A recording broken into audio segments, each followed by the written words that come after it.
না।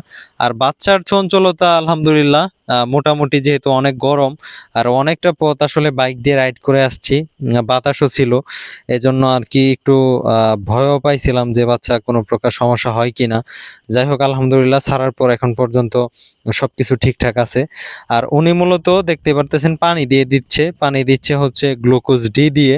আর আমি এই বাচ্চাগুলোর কিছুদিন পর পর একটা আপডেট জানানোর চেষ্টা করব আপনাদেরকে।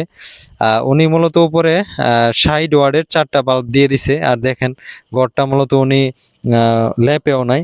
আর এই হচ্ছে টোটাল গড়টা হচ্ছে 16 হাত লম্বা, আর পাশে আছে হচ্ছে 7 হাত। তো মোটামুটি রীতিমতো সাইজের একটা গড়। আর উনি হচ্ছে মিস্ত্রি মানুষ, নিজের কাজ নিজেই করতে পারছে। ওনার এই গড়টা তৈরি করতে খরচ হয়েছে মূলত হচ্ছে 40 থেকে 42 হাজার টাকার মতো, কারণ উনি টিন দেয়া করছে, এজন্য খরচের পরিমাণটা অনেক বেশি হয়েছে। তো আপনারা